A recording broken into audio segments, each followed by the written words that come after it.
My mother begged me to fly home for the holidays, crying that she missed me. After a 10-hour flight, she opened the door with no hug, no hello, just a demand to babysit my sister's kids while they went on a luxury trip. I smiled and said one thing that made them lose their minds. This is where the story truly begins, and you won't want to miss what happens. Make sure you're subscribed to see it through to the end. We're always curious. Where in the world are you all watching from today? Let us know in the comments.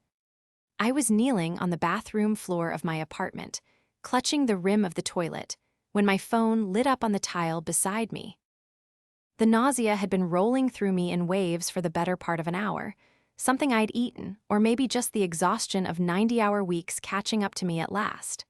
My forehead was pressed against the cool porcelain, and I was whispering to myself, "Just breathe, Amelia, just breathe," when the ringtone cut through the silence like a blade. I turned my head just enough to see the screen. Mom. Part of me wanted to let it go to voicemail. The larger part of me, the part that still ached with the old, familiar hope that maybe, just maybe, this time would be different, reached out with a trembling hand and answered. "Amelia, Amelia, are you there?" Her voice was thick, wobbling, layered with something that sounded dangerously close to tears. "I'm here, Mom." I pushed myself up slowly, leaning my back against the wall. The tile was cold through my thin shirt. "What's wrong?" It's the holidays, sweetheart. It's Christmas, and you're not here. You haven't been here in 2 years. I miss you so much it hurts." A sniffle, a shaky breath. "Your father misses you. Diane asks about you all the time. The kids don't even know who you are anymore, Amelia. Don't you want them to know their aunt?" I closed my eyes. The guilt landed exactly where it was aimed, square in the center of my chest, right on the old scar tissue that had never quite healed over. It was a precision strike, the kind my mother had been perfecting for decades. "I know, Mom. I've just been busy. I know, you're always busy." A pause carefully staged. "But sweetheart, I'm asking you. I'm not demanding, I'm asking. Please come home, just for the holidays. We need you here, I need you here." Her voice cracked on that last part, and something inside me cracked with it. I was 34 years old, a corporate attorney at a firm that chewed people up and spat them out before their second year. I had fought for every inch of ground I'd gained. I hadn't been home in 2 years because every time I went home, I left feeling smaller, diminished, like I'd been folded up and stuffed into a box labeled the less important daughter. But she was crying. My mother was crying and asking me to come home, and no matter how many times I told myself I knew better, that voice still had a key to something deep inside me. "Okay," I whispered. "Okay, Mom. I'll come." The relief that poured through the phone was almost theatrical. "Oh, thank God. Thank you, Amelia. You won't regret it, I promise. It's going to be wonderful. The whole family together again. It's all I've wanted." I hung up the phone and sat on that cold bathroom floor for a long time, staring at nothing, wondering why the victory of saying yes felt so much like defeat. The betrayal was worse than the diagnosis itself. The next 72 hours were a blur of logistics and expense. I reorganized my case files, begged a favor from my colleague Marcus to cover my pending motions, and booked a last-minute flight that cost more than my monthly car payment. 10 hours. A red-eye from Chicago to Portland, with a layover in Denver that was just long enough to make me think about turning around and short enough to make sure I couldn't. I landed at Portland International at 6 in the morning on Christmas Eve, running on 4 hours of fitful airplane sleep and a stale coffee that had tasted like regret. My carry-on was digging into my shoulder. My coat was too heavy for the mild Pacific air, and I was sweating by the time I dragged myself and my suitcase through the arrivals terminal toward the exit. The taxi ride to my parents' house took 40 minutes. I watched the familiar landscape roll by, the strip malls that had been there since my childhood, the old church with the stained glass windows, the park where Diane and I used to play before we learned that love in our family came with conditions. Every landmark was a memory, and every memory was a small, sharp ache. When the taxi pulled up to the house, I sat for a moment just looking at it. It looked the same. The same white siding, the same green shutters, the same wreath on the front door that my mother bought at a craft fair 15 years ago and refused to replace. The same home that had never quite felt like mine, even when I lived in it. I paid the driver, hauled my suitcase up the walkway, and stood at the door. I took a breath. I straightened my coat. I told myself that this time maybe it would be different. Maybe this time when the door opened there would be warmth. I knocked. The door swung open almost immediately, as if she'd been standing right behind it waiting, my mother, Margaret. She was dressed beautifully, a deep red blouse, dark slacks, her hair freshly done, her makeup flawless. She looked like she was going somewhere. I smiled, my heart rising in my chest. "Hi, Mom." "No," she held up a hand. "Listen, Diane's kids are in the living room.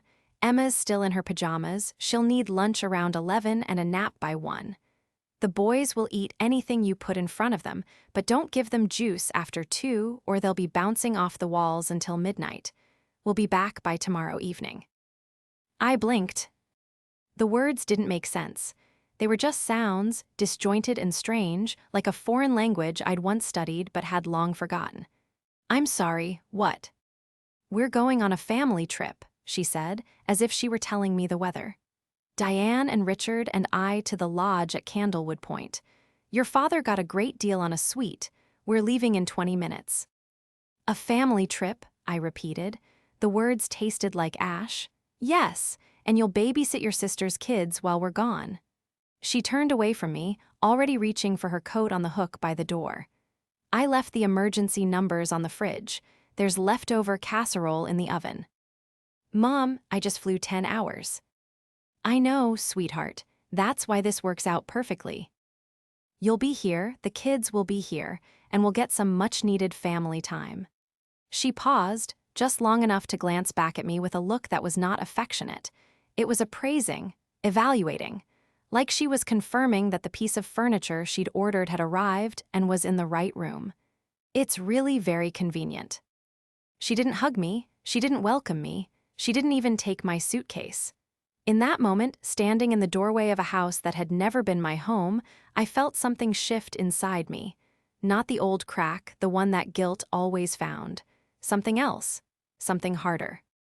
Something that had been building for 34 years, through every dismissed achievement, every forgotten birthday, every moment I'd been treated not as a daughter, but as a resource to be deployed.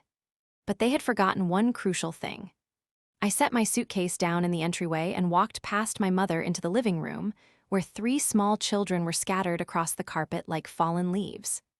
Emma, the 2-year-old, was sitting in a diaper, methodically pulling the arms off a plastic doll. The boys, Tyler, 4, and Noah, 6, were locked in a battle over a tablet that neither of them seemed willing to share. The room smelled like stale cereal and dirty diapers. No one looked up. No one said, "Aunt Amelia." I stood there, watching them, and my mind drifted backward despite myself. I thought about all the years I had given to this family. The summers I'd spent working at the local grocery store at 16, handing my paychecks directly to my mother because the household needs it more than you need new clothes. The college fund I'd built for myself through scholarships and 3 part-time jobs, which my mother had tried to redirect to Diane because she's not as academic as you, Amelia. She needs the help. The law school loans I was still paying off because my parents had insisted they couldn't contribute a dime, only for me to discover, years later, that they'd taken out a second mortgage on the house to fund Diane's wedding. I had swallowed all of it, every slight, every erasure. I had convinced myself over and over again that love meant sacrifice, that if I just gave enough, endured enough, eventually the scale would tip and I would be seen. Valued. Wanted for me, not for what I could provide. And now here I was, 10 hours on a plane, thousands of dollars, 2 years of absence, and the only reason I'd been summoned was because they needed a babysitter. "Deanne," I said calmly, turning toward the kitchen, where my younger sister was filling a thermos with coffee, her designer handbag slung over her shoulder, her hair pinned in an immaculate updo. Diane looked up. She had the same sharp features as our mother, the same calculating gaze, but none of the softness that Margaret could at least feign when it served her. Diane didn't bother with pretense. She looked at me the way a project manager looks at a temp worker, assessed, assigned, and dismissed. "Oh, good, you're here," she said. "Emma's been fussy all morning. I think she's cutting a molar. The boys should be fine as long as you keep them away from the cookie jar. Mom told you about the schedule, right?" She told me. Perfect. She capped her thermos and smiled, but it wasn't a smile meant for me. It was a smile meant for herself, the satisfied expression of someone whose problem had been neatly solved. "You're a lifesaver, Amelia, truly." "Where's Dad?" I asked. "Garage, getting the car packed." She glanced at her watch. "We should really go. The check-in at the lodge is at noon, and you know how traffic gets on the coastal road this time of year." My mother appeared behind me, her coat now buttoned, a scarf artfully arranged around her neck. She was already moving toward the door, her eyes on her phone, not on me. "Mom," I said. My voice was quiet, but it carried. She paused just barely.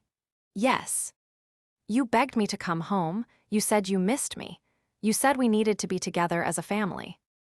"And we will be," she said lightly, still typing something on her screen.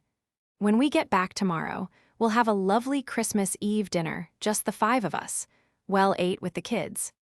"The 5 of us," I repeated, meaning you, Dad, Diane, and me. "Of course. And the kids. Obviously.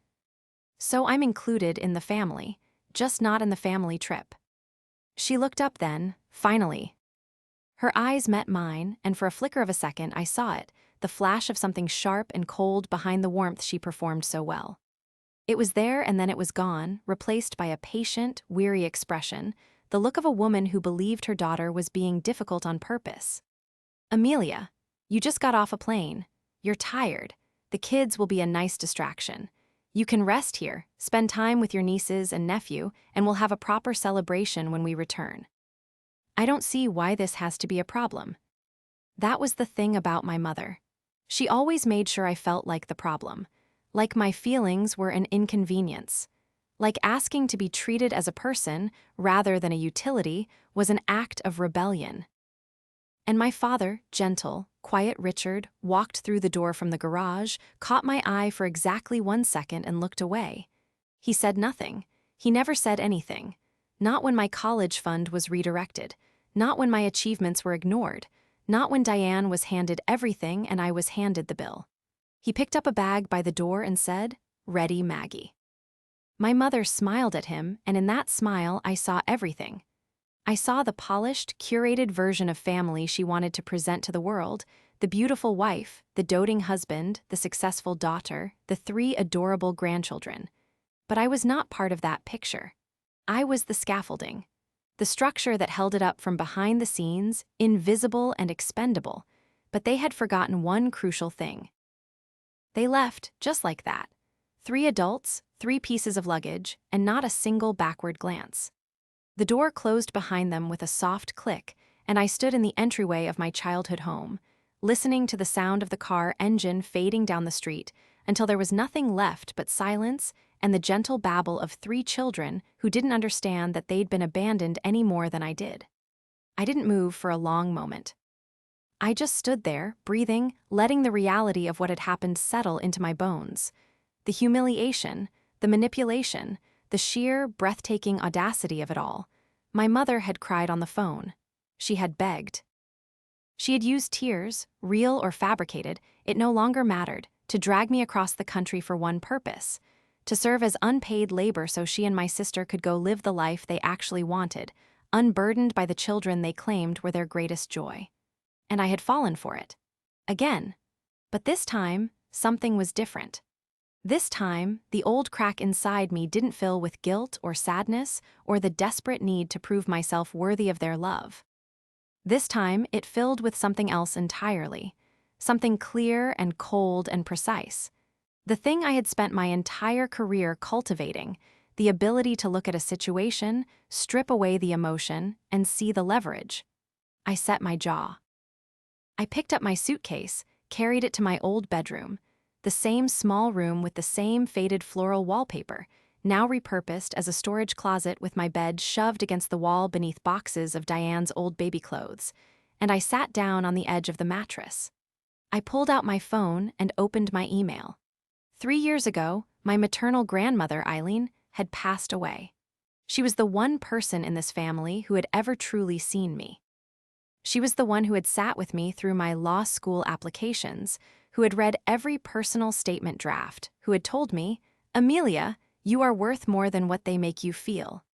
And when she died, she had left me something that no one in my family had counted on: the lodge at Candlewood Point.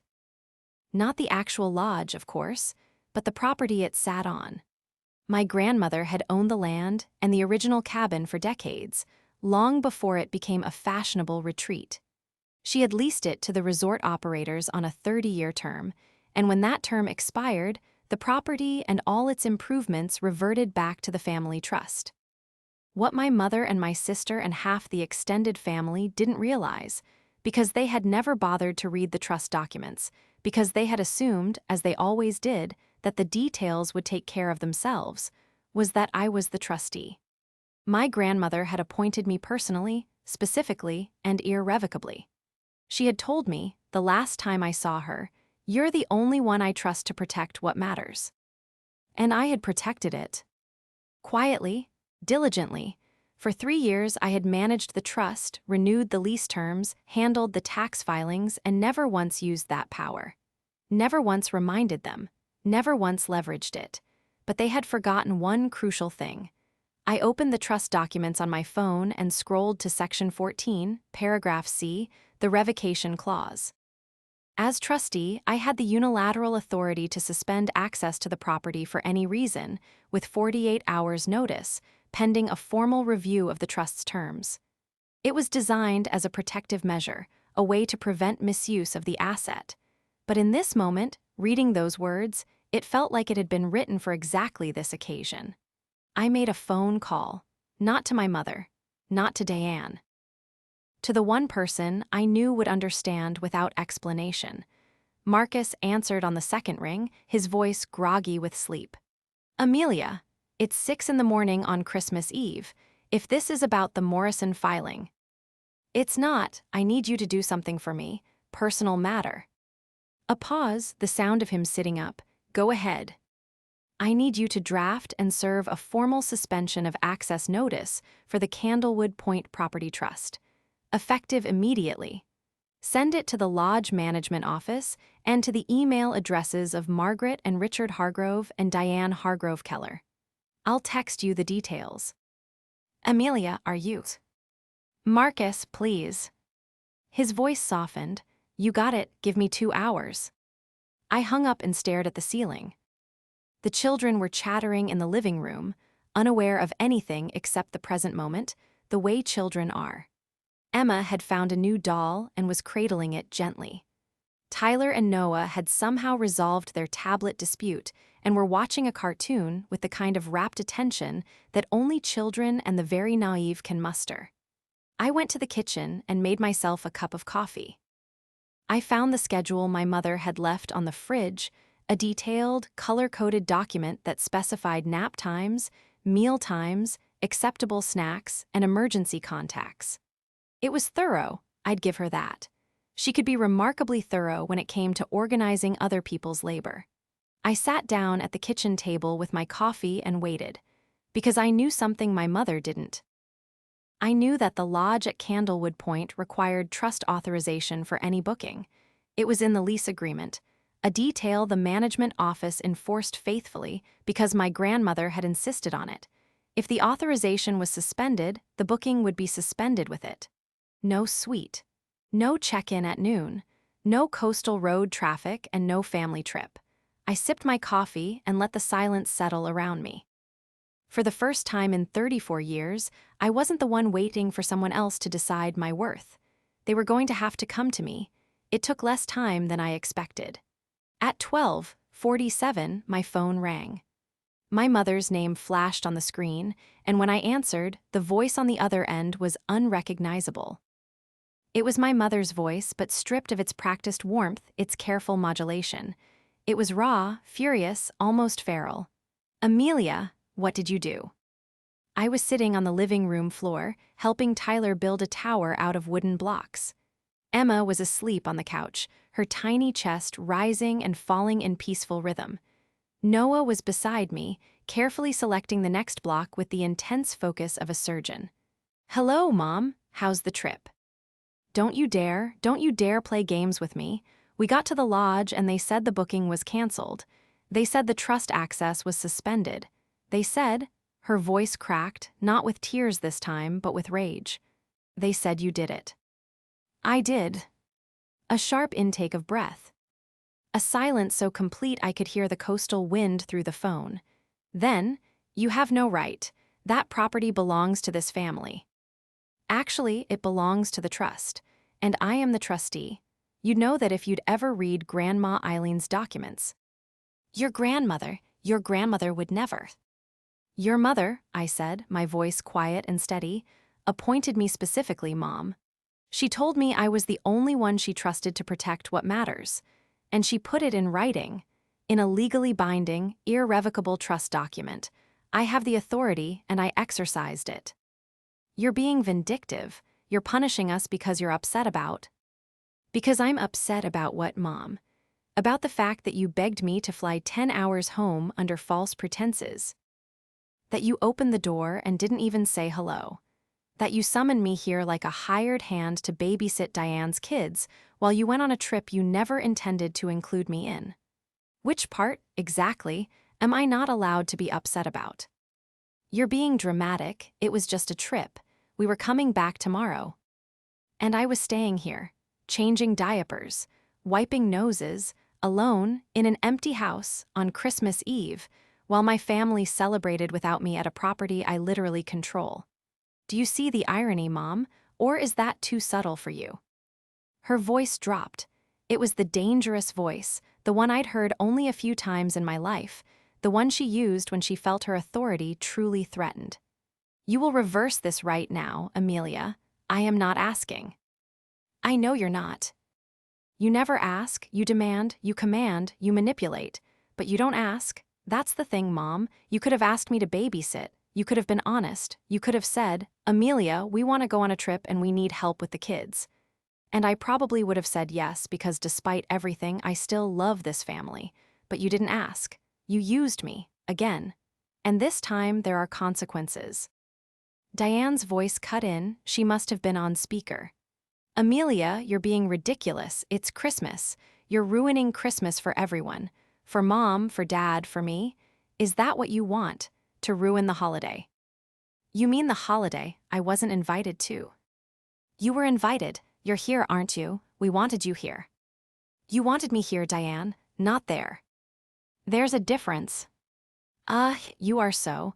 This is exactly why we didn't invite you. You make everything so difficult. Everything has to be about you and your feelings and your boundaries." "My boundaries," I said softly. "Yes, those are the things you keep stepping over." My father's voice, faint and far away, as if he was standing at the edge of the room. "Maggie, maybe we should just come home." "Richard, be quiet." I closed my eyes. There it was. The same script, the same roles, the same dynamics. Margaret commanding, Diane defending, Richard silent. And me, the problem, the difficult one, the one who dared to ask for basic human decency and was called vindictive for it. "Here's what's going to happen," I said, and my voice was calm now, the way it was in a courtroom when I knew I held the winning argument. "You're going to come home. You're going to spend Christmas Eve with your children and your grandchildren, all of them, including the one you left behind. And tomorrow we're going to have a conversation, a real one, about how this family treats me. And if that conversation goes well, I'll restore the trust access. If it doesn't, I let the silence do the work. Well, I'm sure you can find another lodge." I hung up. They didn't come home, not right away. Instead, my mother called 3 more times in the next 2 hours. Each call was a variation of the same theme: anger, guilt, manipulation, threats, delivered in different proportions, like a chef adjusting a recipe she couldn't quite get right. The first call was pure rage. The second was a guilt assault, with my mother invoking my grandmother's memory, my father's health, my sister's fragile emotional state, and the children's right to a happy Christmas, all in the space of 5 minutes. The third call was Diane, trying a different tactic, sweetness or her version of it, telling me she'd always admired me, that she was sorry, that she hadn't meant it when she called me difficult. I listened to each message. I did not pick up. While they strategized from whatever coastal restaurant or roadside motel they'd retreated to, I did something I'd never done before. I fed the children. I changed Emma's diaper. I built a blanket fort with Tyler and Noah and sat inside it with them while they told me elaborate, breathless stories about dinosaurs and superheroes and a magical cat who could fly. I ate leftover casserole with them at the kitchen table, and when Emma knocked over her cup of milk, I cleaned it up without a second thought, and when Noah asked me to read him a story, I read him 3, doing all the voices the way my grandmother used to do for me. And something unexpected happened. Sitting in that blanket fort, surrounded by 3 small humans who didn't care about leverage or trust documents, or who had been wronged by whom, I felt something I hadn't felt in this house in years. Peace. Not the peace of resolution, nothing had been resolved yet, but the peace of knowing with absolute certainty that I was not the problem. I never had been. At 4 o'clock, my phone buzzed with a text from Marcus. Notice served. Lodge management confirms booking suspended. Property access revoked pending review. Let me know if you need anything else. And Merry Christmas, Amelia. I texted back, thank you, Marcus. Merry Christmas. At 5 o'clock, I received an email from Diane. It was long, far too long, and its length alone told me everything I needed to know about how desperate the situation had become. She had forwarded me a chain of correspondence between herself and the lodge management, in which she had tried every angle she could think of. She had cited the original lease agreement. She had claimed the trust documents were outdated. She had even threatened legal action, which made me smile, a real, genuine smile, because she was threatening to sue a corporate attorney over a trust she had never read, administered by her own sister. But then, near the bottom of the email chain, I found something that made me stop smiling. A message from Diane to my mother, sent before any of this had happened, before I'd even boarded the plane. It had been included in the thread by accident or perhaps by carelessness, the way the truth always seems to slip through the cracks eventually. The message read, Mom, don't worry, she'll come if you cry, she always does. Once she's here, we go, she won't make a scene, she never does, she's too desperate for us to love her. I read it 3 times. Each time, the words hit me like a physical blow, not because they were surprising, but because they confirmed what I had always suspected, what I had spent my whole life refusing to believe. I was not a daughter to them. I was a tool, and my desire for their love was not seen as something to be honored, it was seen as a weakness to be exploited. I screenshotted that message. I saved it. Not because I needed evidence. I had the trust, the legal authority, the leverage. I saved it because I needed to remember. I needed to remember the next time the guilt crept in, the next time my mother's voice wobbled on the phone, the next time I convinced myself that maybe this time would be different. At 6:30, I heard the car in the driveway. I was sitting at the kitchen table, a cup of tea in my hands, the children all asleep now, Emma on the couch, Tyler and Noah curled together on a pile of blankets on the floor. The house was quiet. The Christmas lights on the tree in the corner cast soft, colored shadows on the walls. The door opened. My mother walked in first, followed by my father, then Diane. They looked tired, rumpled, deflated. My mother's flawless makeup had faded. Diane's immaculate hair was coming loose at the pins. My father's shoulders were hunched, his eyes on the floor. My mother opened her mouth to speak, but I raised my hand. Before you say anything, I said, I want you to read this. I turned my phone around and showed her the screenshot of Diane's message. The color drained from my mother's face. She looked at the screen, then at Diane, then back at me. Diane's mouth opened, closed, opened again. She had nothing. For the first time in her life, my sister had absolutely nothing to say.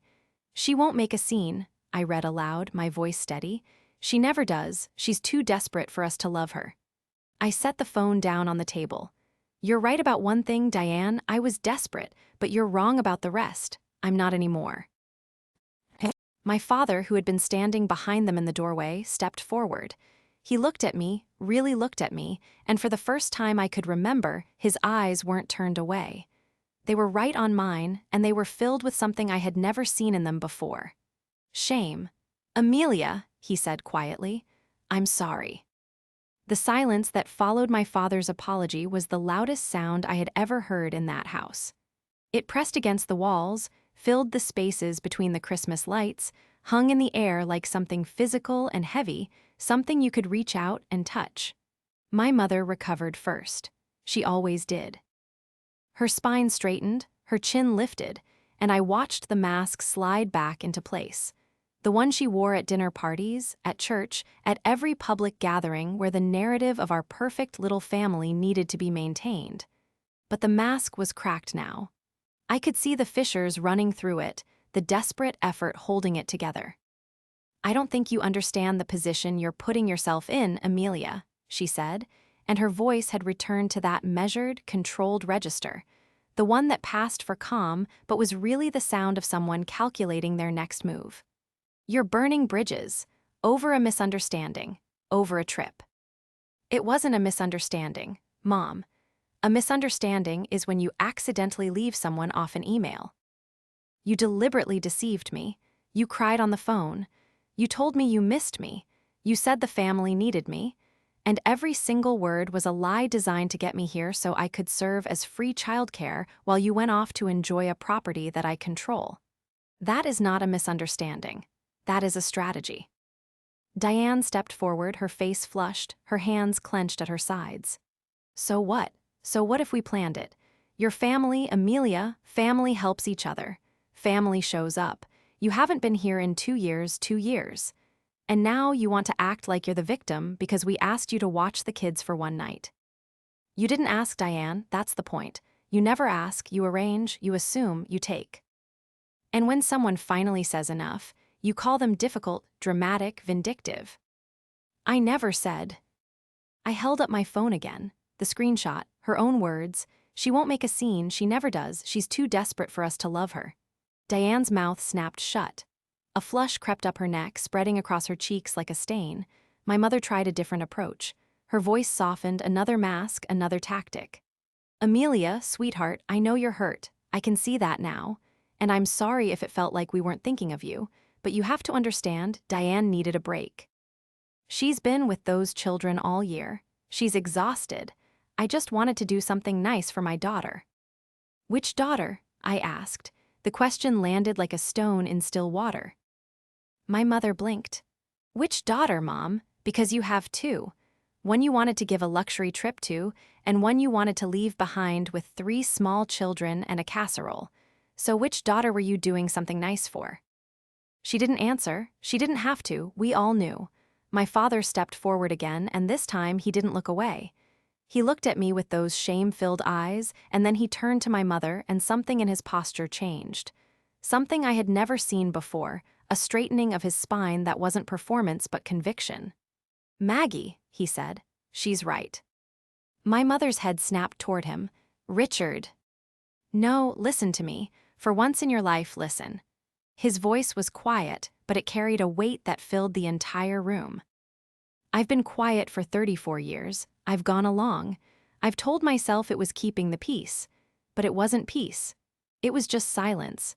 And our daughter, our eldest daughter, has been paying the price for that silence her entire life." He turned to me, and his eyes were bright now, not with anger but with something that looked terrifyingly like grief. "Amelia, I watched your mother redirect your college money to Diane. I said nothing. I watched her dismiss your graduation, your bar exam, every milestone you ever achieved, because Diane was always the one who needed more attention. I said nothing. I watched you leave this house 2 years ago with a smile on your face and tears in your eyes, and I let you walk out that door because I didn't have the courage to stand up and say, 'This is wrong.'" His voice broke on the last word. He pressed his hand to his mouth, collected himself, and then dropped it. "I'm sorry. I'm more sorry than I can say, and I'm not going to be quiet anymore." He reached into his coat pocket and pulled out his phone. He held it up so my mother could see the screen. "I'm calling the lodge and canceling whatever's left of the reservation. Permanently. And then I'm going to help Amelia make coffee and sit down with those children, because they are our family, and they are here, and that is where I should have been all along." My mother stared at him. For the first time in my life, she was speechless. Not calculating her next move, not adjusting her mask, just still. The architect of our family's dysfunction, confronted at last by the one person she had always counted on to remain silent. Diane looked at her mother, then at her father, then at me.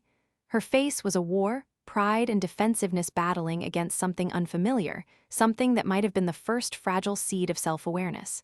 She didn't apologize. Not then. But she sat down. She sat down on the couch next to her sleeping daughter Emma, and she put her hand on the little girl's back, and she didn't say another word. My father made the call. He canceled the reservation, his voice calm and steady, the way I'd never heard it before. When he hung up, he looked at me and said, "What do you need, Amelia? Whatever it is, I'm here." I looked at this man, this quiet, complicit man who had finally found his voice at an age when most people stop looking for it, and I felt something I hadn't expected. Not anger, not resentment. Hope. Small, fragile, uncertain hope. "I need you to mean it," I said. "Not just tonight, not just when it's easy, always." "I will," he said. "I will." The aftermath was not a movie ending. There was no sweeping orchestral score, no tearful embrace that erased 3 decades of neglect. What there was instead was quieter, messier, and more real than anything I had ever experienced in that house. My mother retreated to her bedroom and did not come out for the rest of the evening. I heard her voice through the door once, low and strained, on the phone with someone, probably her sister, probably rewriting the narrative already. But she didn't come out. She didn't try to regain control. For the first time, Margaret Hargrove had no script, no strategy, no audience to perform for. And so she did the only thing left to do. She sat with the silence she had created. Diane fell asleep on the couch next to Emma, her arm curled protectively around her daughter. When I covered her with a blanket, she stirred just enough to murmur something that might have been, "Thank you," or might have been sorry. It didn't matter which. The wall between us had cracked, and even if it wouldn't come down entirely, a crack was something. A crack was where the light got in. My father and I sat at the kitchen table until 2 in the morning, drinking coffee that had gone cold long ago, talking, really talking. He told me things I had never known, that he had wanted to be a teacher, that his father had pushed him into business, that he had spent his entire marriage choosing avoidance over confrontation because he was afraid of losing the family he loved, only to realize he had been losing them anyway, one silence at a time. He told me he was proud of me. That he had always been proud of me, that he had just never been brave enough to say it where my mother could hear. I cried that night. Not the hot, angry tears of betrayal, but the quiet, cleansing tears of something being released. I didn't forgive him entirely, not yet. Trust like that doesn't return in a single conversation, but the door was open. For the first time, the door was open, and I could see a path through it. In the weeks that followed, the consequences unfolded with the slow, inevitable gravity of truth. My mother's social circle, the network of friends and relatives she had so carefully cultivated, began to hear the story. Not from me. I never said a word to anyone outside the family. But my father, in his new resolve, told the truth when people asked why the lodge trip had fallen apart. He told his brother. He told his neighbor. He told the woman at the grocery store who asked how Christmas was. And each time he told it honestly. We treated our daughter poorly, and she stood up for herself. She was right to do it.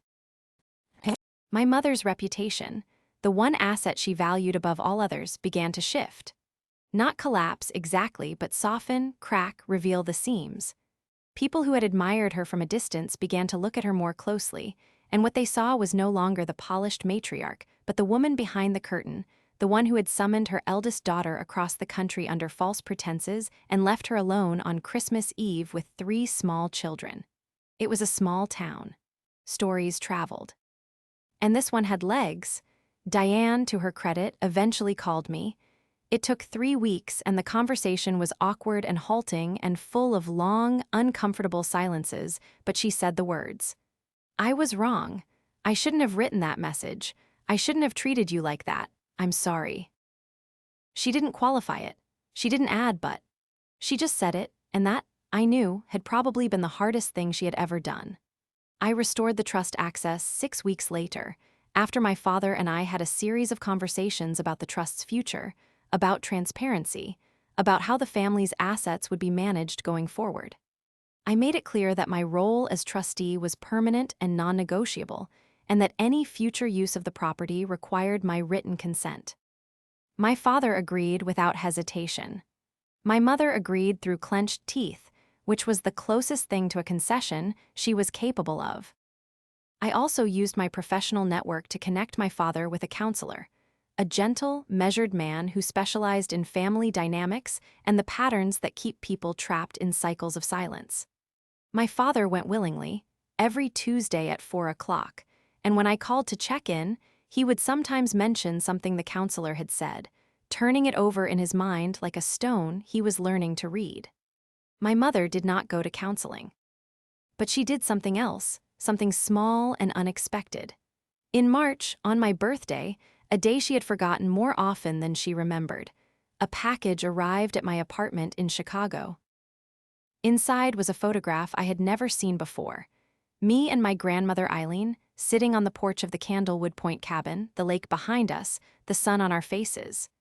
I was maybe 8 years old and I was laughing, really laughing, the way children laugh when they feel completely safe and completely loved. On the back, in my mother's careful handwriting, were 4 words: "She saw you, I'm trying."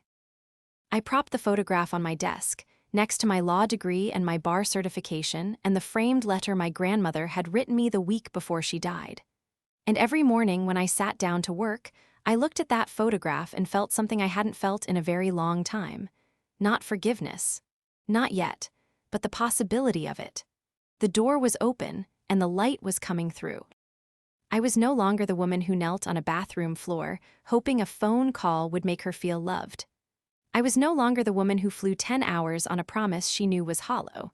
I was Amelia Hargrove, attorney, trustee, daughter, sister, aunt, and I was, at last, my own.